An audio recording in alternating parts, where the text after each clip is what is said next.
Doctor Tahirul Qadri के हवाले से बात करेंगे। आपकी डिटेल में बात भी हुई है उनसे, पहले उस हवाले से भी जानना चाहेंगे। मेरी आज सुबह डॉक्टर ताहिरुल कादरी साहब से बात हुई और मैं आपको ये बताता चलूं कि पिछले साल डॉक्टर ताहिरुल कादरी साहब जब आए थे पाकिस्तान, तो आने से पहले भी मेरी उनसे बात हुई थी जब वो कनाडा में थे। फिर वो वापस आए, फिर मैं उनसे लाहौर में मिला, बल्कि मैं चंद उन लोगों में से था जो उनके साथ मौजूद थे वहां पे धरने में भी और जलसे में भी, जो जलसा उनका दिसंबर में हुआ था, एंड दिसंबर में। और उनसे काफी बातचीत हुई, उनके लोगों को मुनज़्ज़म देखा, फिर यहाँ धरना उनका हुआ, धरने को देखा। ताहिरुल कादरी साहब से आज सुबह मेरी बड़ी तफसील से बात हुई। यहाँ बहुत सुबह थी और वहां जाहिर है कनाडा के नंबर में मेरी बात हुई, तो वहां पे रात होगी।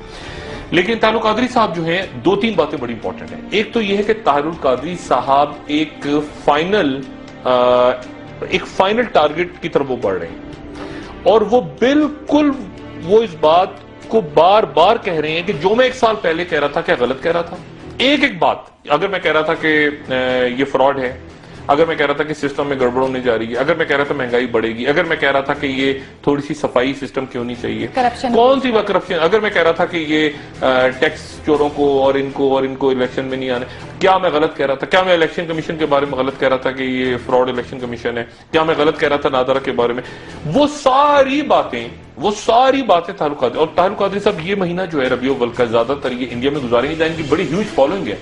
उसके बाद ताहिरुल कादरी साहब एक मोमेंटम बिल्ड कर रहे हैं, जो वो मीडिया पे आ रहे हैं पाकिस्तान के, और वो मीडिया पे आके बार बार याद दिला रहे हैं लोगों को कि एक साल पहले जो कुछ हुआ था, मैं जो कह रहा था, क्या मैंने गलत कहा था। और इस दौरान एक इंपॉर्टेंट बात ये हुई है कि उस वक्त धरने में एक खास मरहला ऐसा आया था धरने का, मैंने उस धरने को फॉलो किया, और फॉलो इस तरह से नहीं किया कि मैं क्राउड में घूमता रहा, बल्कि मैं ताहिरुल कादरी साहब के साथ भी था, मैं क्राउड में भी था, मैं यहाँ जो आसपास जो कुछ हो रहा था उसको भी फॉलो कर रहा था। आपने कड़ी नजर रखी, मेरी कड़ी नजर।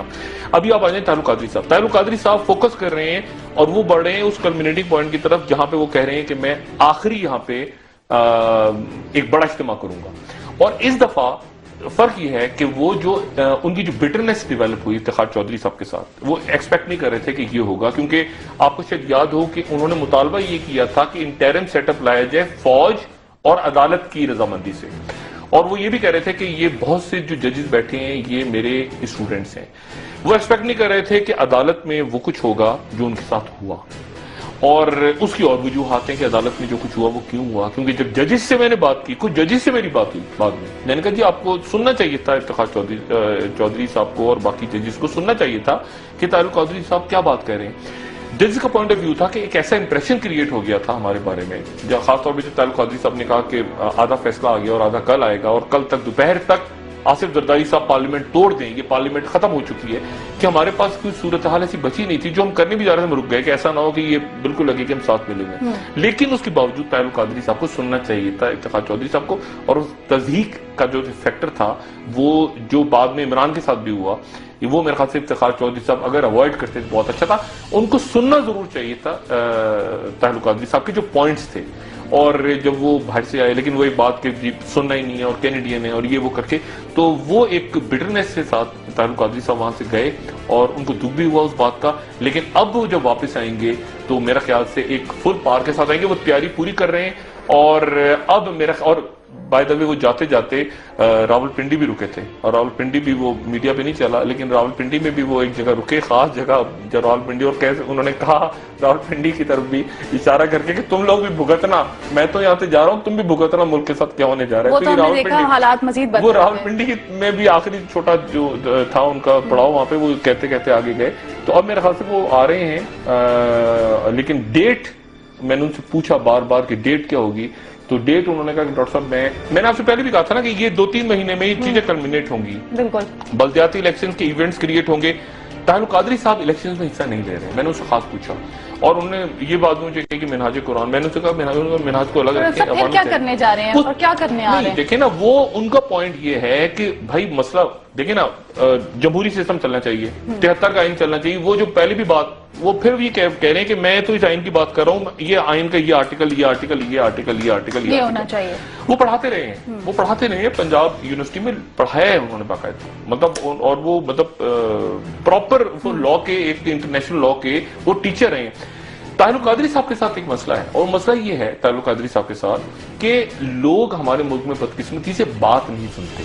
यानी जो बात बंदा कर रहा है ना, वो उस बात को नहीं सुनेंगे, उसकी शख्सियत को टारगेट करें। यानी डॉक्टर शाहिद क्या बात कह रहे हैं उसकी बात सुनो, डॉक्टर शाहिद की बात को छोड़ के डॉक्टर शाहिद ऐसा है, डॉक्टर शाहिद जो माजी में उसने ये कि ताहिर कादरी साहब के ऊपर मैंने इतनी लव किस्म की गुफ्तगू सुनी कुछ लोगों की, मीडिया के लोगों की भी, अपने पुलिस की भी और कुछ पॉलिटिकल लीडर्स की भी, कि मैं हैरान हो गया कि क्या हो रहा है। यानी एक शख्स को आपको बुरा लगता है, वो आपको अच्छा नहीं लगता उसकी, लेकिन आप उसकी बात तो सुने, बात तो सही कह रहा है। यानी हर शख्स उसमें कह रहा था कि यार बंदा बात तो सुन लो।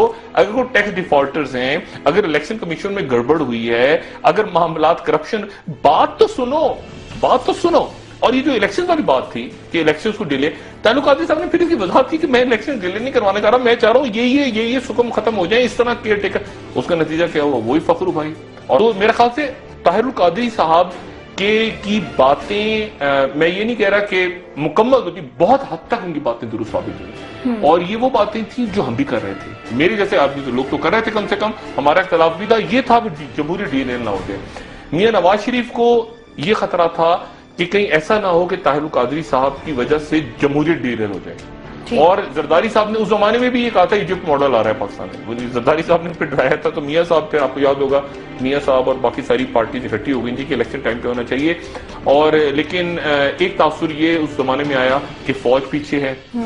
मेरा नहीं ख्याल कि फौज पीछे होती, फौज उनके पीछे थी क्योंकि वो यहाँ जिस तरह बैठे रहे, फौज पीछे होती तो इतना बड़ा कुछ करने की जरूरत ही नहीं, वो तो एक सेकंड में वो तो छड़ी घुमाते हुए जाते और वो तो काकड़ फॉर्मूला आ जाता।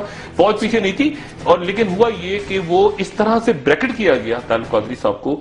और मैं उनकी जमात का ना तो रुकन हूं, ना मैं उनको 100% उनके आइडियाज से इत्तेफाक करता हूं, लेकिन ये बात है कि इस मामले पे वो जो कह रहे थे वो दुरुस्त कह रहे थे। इस सारा जो टर्मोइल है ताहिर कादरी साहब का, ये उस सूरत हाल को जन्म दे रहा है जहां पे ताहिर कादरी साहब अल्टीमेटली अनाउंस करेंगे कि वो आ रहे हैं।